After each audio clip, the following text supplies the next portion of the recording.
Bom dia, moçada! Tudo bem com vocês? Aqui quem vos fala é o professor Eugênio Bastos, canal Geogênio, a serviço dos alunos que gostam de estudar e passar em concursos. Moçada, vamos fortalecer o canal, se inscrevam no canal, dê aquele like, compartilhe o vídeo, ajude o professor Eugênio Bastos a democratizar o ensino da geografia. Moçada, no nosso encontro de hoje, iremos falar sobre os protestos no Cazaquistão. Essa onda de protestos que atingiu esse país da Ásia Central nos primeiros dias de 2022. Razão pela qual esse tema, que está relacionado à atualidade, poderá ser objeto de questionamento em alguns concursos ao longo do ano de 2022. Não só os vestibulares de meio de ano e final de ano, assim como, por exemplo, a prova da SpaceX. Espero que vocês gostem da aula. Havendo qualquer dúvida, faça sua pergunta lá na parte dos comentários, que eu terei a máxima satisfação de respondê-la. Então vamos começar a nossa aulinha mostrando essa bela imagem da capital do Cazaquistão, Nur-Sultan. Essa cidade muito bonita, inclusive com esse prédio, essa construção aqui muito bonita, essa torre, na verdade, que é um símbolo da belíssima cidade e capital do Cazaquistão. Professor, por que ocorreram esses protestos no Cazaquistão? Antes de falarmos em si nos protestos, vamos conhecer um pouquinho o Cazaquistão. Então aqui nós temos o mapa do Cazaquistão, que é um país localizado na Ásia Central e que faz limite com a Rússia, com o Quirguistão, com o Uzbequistão, faz limite também com outros países do continente asiático. O Cazaquistão, apesar de parecer um país muito pequeno aqui nesse mapa, ele não é tão pequeno assim, tá? O Cazaquistão ele tem uma área de 2.724.902 quilômetros quadrados, o que equivale a quase 30% do território brasileiro. Então não é um país pequeno como muita gente pensa. O Cazaquistão tem uma população que em 2020 era de cerca de 18.800.000 habitantes. Então um país com uma população de aproximadamente 19 milhões de habitantes, vivendo numa área superior a 2.700.000 quilômetros quadrados, ora, vai apresentar uma densidade demográfica que pode ser considerada relativamente baixa. Sua capital, Nur-Sultan, antiga Astana. Astana foi o nome dado à capital do Cazaquistão quando houve o desmembramento, o fim da União Soviética. Então, de 1992 até 2019, a capital do Cazaquistão se chamava Astana. Posteriormente, passou a se chamar Nur-Sultan, em homenagem ao presidente que governou o país durante quase 2 décadas. Não precisa dizer que a mudança de nome foi para homenagear esse líder político que esteve à frente do governo do Cazaquistão durante tanto tempo. Ele ainda é vivo, está com um pouquinho mais de 80 anos, mas já não tem aquela grande influência política que tinha no passado. Era até esse ano, até recentemente, o chefe do Conselho de Segurança do Cazaquistão. Até agora, poucos dias atrás, porém o primeiro-ministro do Cazaquistão assumiu esse cargo, né? O primeiro-ministro não, o presidente do Cazaquistão assumiu esse cargo e para poder controlar, exercer, né, o maior controle sobre os protestos que se espalharam pelo país nos primeiros dias de 2022. Aqui nós temos um pouquinho mais de 70% da população cazaque, ela segue o Islã, a religião islâmica, o islamismo, e cerca de 26% o cristianismo, sendo que os cristãos do Cazaquistão, em sua grande maioria, eles seguem, né, o cristianismo ortodoxo russo. Então eles acompanham a Igreja Ortodoxa Russa, até mesmo porque cerca de 20% da população que vive no Cazaquistão é de origem russa. Eu já falei, tive uma aula sobre a antiga União Soviética, e na época da União Soviética, o governo central ele promovia migrações de russos para as demais repúblicas que compunham a União Soviética para poder exercer um melhor controle sobre esses territórios que pertenciam à Federação Soviética. Sendo assim, após o desmembramento da União Soviética, nessas repúblicas que faziam parte da União das Repúblicas Socialistas Soviéticas, você vai encontrar um percentual que varia em torno aí de 20%, um pouco mais, um pouco menos, de russos vivendo nesses países. Aí você tem o país localizado na Ásia Central, possui um clima predominantemente semiárido. No Cazaquistão, a semiaridez e a aridez são marcantes no clima do país. Isso também não quer dizer muita coisa, até mesmo porque alguns rios que nascem em regiões montanhosas abastecem o Cazaquistão e permitem a irrigação da terra para ali poder se cultivar. Não só grãos, como também outros produtos necessários para atender às necessidades locais. Então, as estepes, a principal forma de vegetação. Lembrando que a estepe é uma vegetação rala, composta por tufos de gramíneas, arbustos, bromeliáceas, espécies de cactáceas. É uma vegetação que se adapta também a climas que são secos ou semiáridos. Você tem estepes semiáridas, como você também pode ter estepes localizadas em áreas um pouquinho mais úmidas. Mas as estepes normalmente constituem um tipo de vegetação de transição localizada entre uma área mais úmida e um deserto. É a vegetação predominante do país. O seu relevo é marcado por planaltos e montanhas, inclusive da fronteira com a China. Você tem um contorno de uma grande cadeia de montanhas, se não me falha a memória, Tian Shan, um negócio assim, que faz o limite entre os dois países asiáticos. Essa cadeia de montanhas, inclusive, ela faz parte de um complexo que forma a Cordilheira do Himalaia. É um segmento, na verdade, da Cordilheira do Himalaia, porque ela vai fazer esse contorno aqui, a crista vai fazer esse contorno aqui. Então, além disso, você vai ter nesse país recursos naturais formidáveis. O Cazaquistão é um país muito rico, se destacando como principais recursos a presença do petróleo.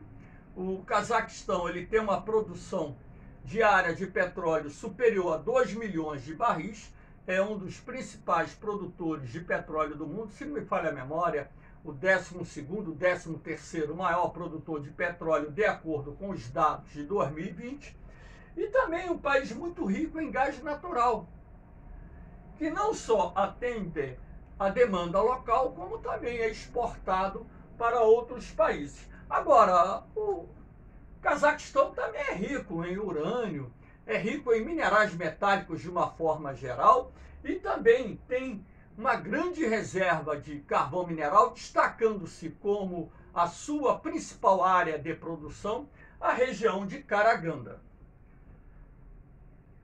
Aqui nós temos agora, mais precisamente, os protestos que se arrastaram no Cazaquistão nos primeiros dias de 2022.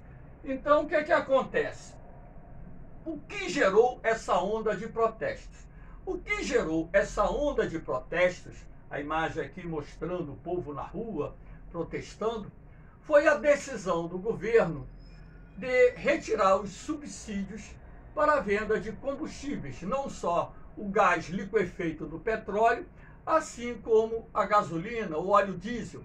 Quando a gente fala tirar os subsídios, isso gerou um aumento que foi substancial. Não foi um aumento de 10, 20, 30%. Foi um aumento absurdo nos preços dos combustíveis. E isso, logicamente, revoltou a oposição, que saiu às ruas e protestou contra essa medida arbitrária do governo, que tanto prejudicaria a população local. Então, os manifestantes, eles ocuparam prédios públicos, enfrentaram as forças de segurança, incendiaram alguns prédios públicos, algumas viaturas policiais, e a repressão a essas manifestações foi muito grande. Isso acabou, inclusive, gerando algumas vítimas fatais, tanto por parte, dos opositores ao governo, assim como também das forças de segurança. Então, esses protestos se iniciaram na cidade de Zanaozen. Eu não sei pronunciar direito, não falo cazaque, então estou pronunciando no português, mas acredito que seja dessa forma, Zanaozen. E dali se espalharam por outras cidades do país, na medida em que a internet ela funcionou no primeiro momento como um meio para difundir as manifestações. Posteriormente, o governo central ele bloqueou a internet para que essas informações não pudessem continuar sendo difundidas, os organizadores não conseguissem divulgar novas manifestações, seus atos e conclamar mais pessoas para os protestos contra o governo. Aqui nós temos uma imagem de um prédio público incendiado. Se não me falha a memória, é uma prefeitura, uma sede de uma prefeitura ou a sede do partido do governo, não me lembro agora direito, esse prédio público. A televisão até mostrou, mas se não me falha a memória, é a sede de uma prefeitura ou a sede de um partido político que foi incendiado parcialmente pelos manifestantes. Uma onda de violência muito grande. Então, quais foram as medidas adotadas pelo governo do Cazaquistão para tentar acalmar os ânimos dos opositores? Aqui eu destaquei algumas das medidas adotadas pelo presidente do Cazaquistão. O presidente Tokayev pediu ajuda à organização do Tratado de Segurança Coletiva liderado pela Rússia, a OTSC. Enviou milhares de militares para o Cazaquistão para auxiliar as forças de segurança locais e conter os protestos. Então, esses militares da OTSC, da Organização do Tratado de Segurança Coletiva, eles não estão atuando diretamente no combate às manifestações, no enfrentamento aos manifestantes. Eles estão controlando os prédios públicos, os aeroportos, aquilo que é considerado de grande valor estratégico para o governo e, consequentemente, para a segurança. Quem está a cargo de conter as manifestações é a polícia local, juntamente com as forças de segurança locais. Forças de segurança compostas, por exemplo, pelo Exército do Cazaquistão.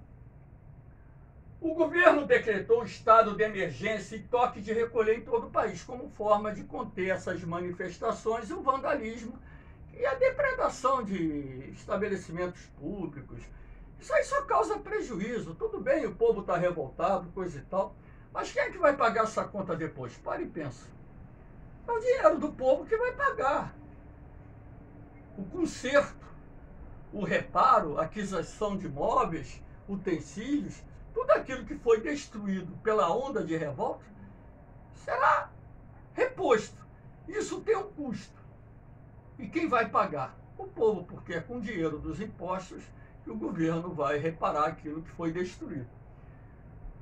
O governo determinou a redução do preço do gás liquefeito de petróleo, não só do gás liquefeito, mas também do óleo diesel, da gasolina, como forma de apaziguar, de acalmar os manifestantes, mas mesmo com a decisão do presidente do Cazaquistão em reduzir os preços dos combustíveis, o que aconteceu?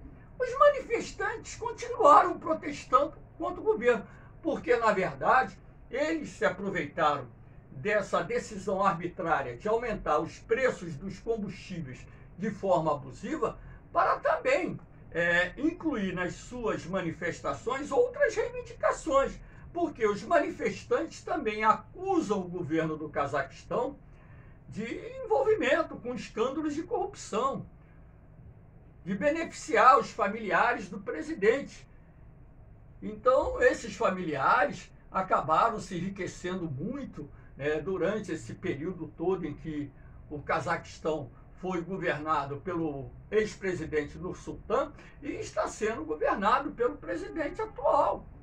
Então, aproveitando-se dessa decisão absurda de aumentar de forma abusiva os preços dos combustíveis, a oposição ao governo, ela incluiu nas suas manifestações outras questões que eram consideradas de grande relevância por eles, para poder chamar a atenção não só da comunidade internacional, assim como da população local. O primeiro-ministro Askar Mani e o governo renunciaram. Então, uma pressão do presidente do Cazaquistão fez com que ocorresse um acordo e o primeiro-ministro acabou renunciando juntamente com outro governo, que vai permitir ao presidente do Cazaquistão convocar novas eleições para a formação de um novo parlamento, e também escolher um novo primeiro-ministro que, porventura, tenha a capacidade de apaziguar ou acalmar os ânimos dos cazaques. O presidente Tokayev assumiu o controle do Conselho de Segurança do país.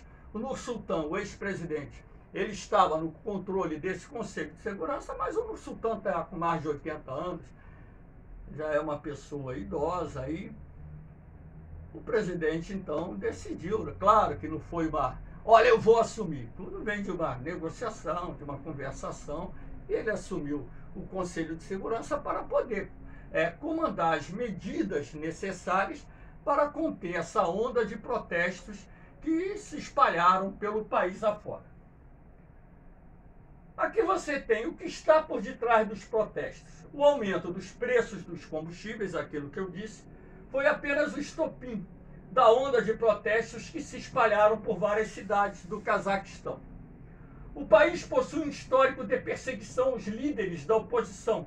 Membros do governo são acusados de corrupção. Então, até mesmo as eleições lá no Cazaquistão, de acordo com diversos observadores internacionais, são eleições fraudulentas que mantêm no poder um grupo político que herdou da antiga União Soviética esse status de comando do país e que se perpetua há quase 30 anos no poder. Então a oposição acusa perseguição dos seus líderes, líderes oposicionistas que se destacam são presos, são tirados do jogo político, impedidos de concorrer à eleição. E essa democracia existente, essa pseudo-democracia existente no Cazaquistão, é uma democracia muito falha. Aí temos aqui, no período que se estendeu de 1991 até 2019, o país foi governado por Nursultan Nazarbayev, acusado pela oposição de nepotismo, pelo controle de parte da economia do país, pelos seus familiares e sufocar a liberdade de imprensa. E, é claro, também aquilo que eu disse anteriormente, perseguir os opositores ao governo, mantendo assim a oposição bem enfraquecida. Tanto é assim que é comum um partido do governo vencer eleições com mais de 90% dos votos. Isso é algo que, no mínimo, a gente deve colocar um pé atrás. Será que tanta gente, de fato, apoia o governo? Se apoia porque centenas de milhares de pessoas saíram às ruas das mais importantes cidades do país para protestar contra o governo do Cazaquistão. Aqui nós temos a Organização do Tratado de Segurança Coletiva, que é o símbolo. Essa organização militar ela foi criada no período que sucedeu o desmembramento da União Soviética, porque havia necessidade das ex-repúblicas que compunham a União Soviética de estabelecer um acordo militar, uma organização militar que garantisse a segurança. Eu não vou dizer nem tanto da Rússia, porque a Rússia, como uma grande potência militar, uma grande potência nuclear, eu, no meu entendimento, jamais seria ameaçada por qualquer outro país. Então, esse negócio, essa briguinha, por exemplo, entre aspas, entre a OTAN e a Rússia, né? Essa briguinha entre aspas, a gente sabe que qualquer dirigente com o mínimo de discernimento, com o mínimo de inteligência, vai entender que não tem como existir uma guerra envolvendo as grandes potências, até mesmo porque o arsenal presente na Rússia, assim como nos países mais poderosos da OTAN, no que diz respeito à presença de armas de destruição em massa, é muito grande. E uma guerra que envolvesse a OTAN de um lado e a Rússia do outro, poderia exterminar com a civilização terrestre, ou seja, com a raça humana aqui no planeta. Agora, essas alianças militares, elas têm um contexto geopolítico, né, que é o desejo da Rússia de manter os países satélites dentro da sua área de influência política, econômica e militar, e dessa forma também garantir a segurança desses países, caso os mesmos fossem ameaçados por países que não pertencem a essa organização. A OTSC é composta na atualidade por 6 países: Rússia, Armênia, Cazaquistão, Quirguistão, Bielorrússia e Tajiquistão. São os 6 países que compunham a União Soviética, que era, por sua vez, formada por 15 repúblicas, que hoje estão como membros pertencentes a essa aliança militar. Essa aliança foi criada em 1992, portanto, sucedendo o fim da União Soviética. O tratado tem por objetivo proteger os países membros de qualquer ameaça procedente de outros países. Essa cooperação militar envolve o fornecimento de armamentos, treinamento das tropas, manobras conjuntas para adestramento das tropas, para que estas estejam sempre preparadas em caso de ocorrência de um conflito militar. Aqui nós temos nessa outra imagem 2 aspectos que chamam muita atenção do Cazaquistão. Como eu disse, o Cazaquistão é um grande produtor de petróleo e gás natural. Os campos de Baku se destacam muito lá no Cazaquistão. É de lá que vem os campos de Baku, se encontram ali naquela região do Mar Cáspio. Dali provém boa parte da produção de petróleo e gás natural do Cazaquistão. E aqui nós temos o cosmódromo de Baikonur, de onde são lançados os foguetes que a Rússia coloca no espaço. Então, dali saem as missões espaciais, saíam as missões espaciais da antiga União Soviética e saem as missões espaciais atuais da Rússia. Então, essas duas imagens, melhor dizendo, retratam a importância, inclusive, do Cazaquistão para a própria Rússia. Apesar da Rússia também ser um grande produtor de petróleo e gás, né, a Rússia tem no Cazaquistão um aliado importante, até mesmo porque os interesses econômicos da Rússia no Cazaquistão são muito grandes. Moçada, aqui eu estou deixando para vocês os meus grupos lá do Facebook, mais uma vez, divulgando esses grupos, onde vocês poderão ter acesso aos meus materiais, às minhas apostilas, às provas comentadas e bancos de questões 0800, não tem custo nenhum. Isso para ajudá-los a se preparar para os concursos que venham fazer ao longo das suas vidas. Espero que tenham gostado dessa aula. Mais uma vez, havendo qualquer dúvida, faça sua pergunta lá na parte dos comentários. Me ajude a divulgar o canal, porque quanto maior essa divulgação, mais jovens serão atendidos. Valeu, moçada! Um beijão no coração de vocês. Um forte abraço.